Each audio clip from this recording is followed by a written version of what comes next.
There's some big news to go over today. As Elliotte Friedman has dropped a massive report surrounding the Toronto Maple Leafs, and following what has been an exciting offseason thus far across the NHL and for the Leafs as well, a brand new report has dropped some big information revealing that big moves are on the horizon surrounding one familiar face. So to break down that report, discuss what it means, as well as a few other Leafs updates on this episode, folks. Before we get into it all, if you're a part of the 71% who aren't subscribed to the channel, this is the place to be for daily Leafs content. So make sure to hit the subscribe button. You guys have been absolute beasts with the support lately. So thank you guys for continuing to support. There's a lot to go over today. Obviously, the Leafs are involved in a lot of talks, whether that be trade talks, free agency talks, and Brad Living came out very recently, yesterday, and said that the Leafs are going to be involved in the trade market more than anything. And that has been confirmed with a report that came out late last night from Elliotte Friedman surrounding a familiar face in Nazem Kadri. You can see this here. One name to keep an eye on for Toronto is Nazem Kadri. I'm hearing that there are serious desires from both sides for a reunion. So this kind of got lost in the big shuffle yesterday that was free agency.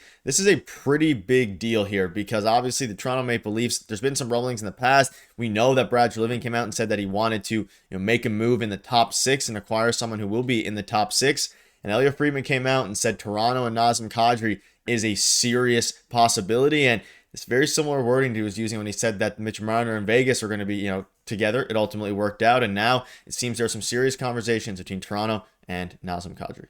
And there's a lot of connections here. Brad Living came out and said, maybe not necessarily a wing. It could be a center that they're looking for in the top six, and that would fit Nazem Kadri. Of course, he would come in and be one of the top two line center, of course. And we don't know what happens with John Tavares at that point. Maybe he moves down, or maybe he moves to the wing, right? You can figure it out. But there is some smoke here. Obviously, Elliotte Friedman saying that this is something that could be happening again. More connections. Nazem Kadri obviously used to be a Toronto Maple Leaf. Nazem Kadri, when he signed his contract in Calgary, who was the GM there at the time? Brad Living. And of course, we don't know if Calgary is open to trading with the Toronto Maple Leafs. I don't think it's, it might not even be possible at this point. That's something we also have to consider, of course, with everything that happened with Chris Tanev last year. We know that last season, 23-24. And then, of course, Brad Living moving on from the Calgary Flames the offseason before that. So pretty interesting stuff. There's a lot of connections here for sure. And I think that he would make the team a lot better. Also, keep in mind, at the time that Kadri was traded to the Colorado Avalanche, he was doing everything in his power to not get traded. This guy wants to be a Leaf, or wanted to at the time, and it sounds like he could have some interest in returning, and he's exactly the type of player that they need. You don't trade away the dogs. This guy is a dog. He knows how to win in the playoffs. He's won a Stanley Cup since leaving the Leafs. It would be fun to see him back as a Toronto Maple Leaf. I was saying a couple months ago, it didn't make sense with the salary cap structure. We weren't sure what was going to happen. It's opened up very nicely for the Leafs here. And if you move on from Reeves, if you move on from Calle Yarncroke, you move on from David Kampf, you have the salary cap space and more to make this work. Yeah, and you see here, it would bring Leafs Nation back together and Nazem Kadri homecoming. There's a hometown guy that wanted to stay, and of course, chased out of town by Kyle Dubas. Regardless of that, I'm going to be focusing on the positive aspect, which is, you mentioned it. We've discussed this during the season last year, the trade deadline, all these different things. It works perfectly now if they want to do it. It lines up with what Brad Living says the Leafs want to do. It lines up with the player wanting to come here. And of course, we know how much he liked Toronto. We know how much that he wanted to stay here. And I think there would be mutual benefit for both sides. Now, of course, if you're the Flames, will their GM want to work with Brad Living? That's the biggest question. But I think if they put together a good enough offer, it would make a lot of sense. And let's look before diving into a trade package here at his kind of stats. So last year, the Flames were pretty bad. And of course, he's a part of a contract that is 6 years rather, over $7 million. So it's a very expensive contract. However, Darius, you can see here, 29 points last year. And that was a bit of a down year for him. Overall, having a very, very solid career. And he's been, you could argue he's been better since he left the Toronto Maple Leafs. So making $7 million a year, this is a very intriguing number, but also the player himself is very, very good. Yeah, and we have to pump the brakes a little bit. Like I'm already kind of getting excited because I'm like, it'd be cool to see Nazem Kadri as a Toronto Maple Leaf again. I think that he would be good in terms of point production. He would definitely help them in terms of the playoffs if he were to not be suspended. That was something that, was an issue back years ago, 6 years ago at this point, that, I feel like that was a big reason why he was traded, because he couldn't stay in the lineup during the playoffs. But, to pump the brakes a little bit and look at it more critically, he makes $7 million. That would take up pretty much the rest of your cap cap space. If you do have any injuries, you would be plucking from the Marlies at that point. There's a couple guys that were maybe NHL ready from the Marlies that are not here anymore, like an Alex Steve. So you have to consider some of these things.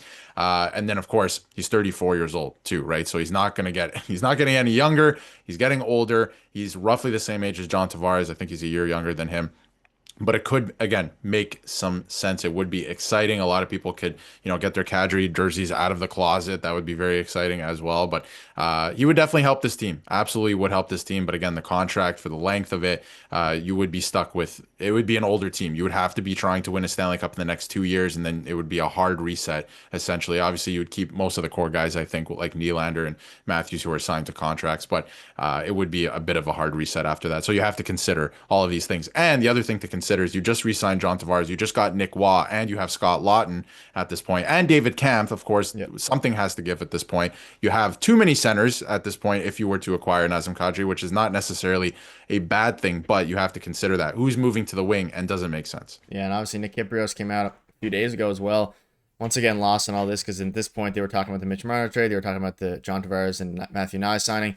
Teams have been inquiring about Nazem Kadri, and Toronto is one of them. So you pair this with the fact that Elliotte Friedman came out and said it literally yesterday, and it all starts to line up for I think a very possible likelihood here of a reunion, even given the fact that he's making $7 million. You put Kadri on this line along with Michelli, and you can see how things work out here. The team could be very good. Now let's look at a package, and this was a tweet that came out, and again, this isn't a report. This is more just speculation of what a package could look like, but it would be Nazem Kadri at 25% retained for Nick Robertson, Calle Jarnkrok, Cade Weber, and a 2027 second round pick. Now, I want to get your thoughts on this. Of course, the headliner of this deal would be Cade Weber, or would be, I guess, technically Nick Robertson. I mean, there's also Cade Weber in there, a second round pick. But again, a lot of this is the fact that the Leafs would have to take on a very big contract. Now, would other teams be willing to make as much of a better offer rather than the Leafs? It's possible, but you're basically giving up Nick Robertson and a second round pick here. And I guess if you're the Flames, you get a couple assets in, Jarnkrok and Cade Weber, younger player as well.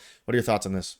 Yeah, Kay Weber would be the biggest piece of this trade, I think. Obviously, you know what you're getting in Nick Robertson, but you still, you don't know what he could be at the NHL level, right? There's still a lot left to be desired, I think, with Nick Robertson. So you don't know what that looks like if you're the Calgary Flames, right? He could maybe score 30 goals. I've been saying that I think it's possible, but you don't know, right? But Cade Weber is a great young defenseman, a big defenseman, and you're getting that second round pick. So this is pretty fair. I think a trade would look a little bit different, but I think Nick Robertson can make a ton of sense for the Calgary Flames and Calle Jarnkrok. But again, you have to consider that this is in a perfect world trade. You're giving up some assets, that's for sure. But at the same time, attaching Calle Jarnkrok to this, that is some salary. And, in a perfect world, you're attaching all your spare parts that you want to get rid of in trades like this. So we do have to consider that. But I think it could make some sense for Calgary, right? And maybe they want to start getting younger. They've missed the playoffs. They've been close, but they missed the playoffs. They did sign this contract extension. It did make sense at the time to sign Kadri. Brad Living did do that, but the team does look a little bit different now. Maybe they want to get a little bit younger. They want some more scoring. Nick Robertson, good defenseman, and Cade Weber, who I think could make an impact at some point for the Leafs if they keep him in the system, right? So it's an interesting idea, second round pick, but not exactly sure what Calgary's looking for right now. Is it futures? Do they want players who can make an immediate impact? You're not getting necessarily either of them in this trade. Yeah, maybe Nazem Kadri forces his way to Toronto. Maybe he requests a trade and wants to come to Toronto. That would be an ideal situation, though very unlikely. I also want to know what your thoughts are on this package, as well as, of course, some recent reports. We're going to keep you up to date with that, with everything Leafs related, so make sure to hit the subscribe button. Thank you guys for watching. See you later. And let us know down below. Also, out of these players, if you don't like this deal, give us an alternative deal as well. Cheers.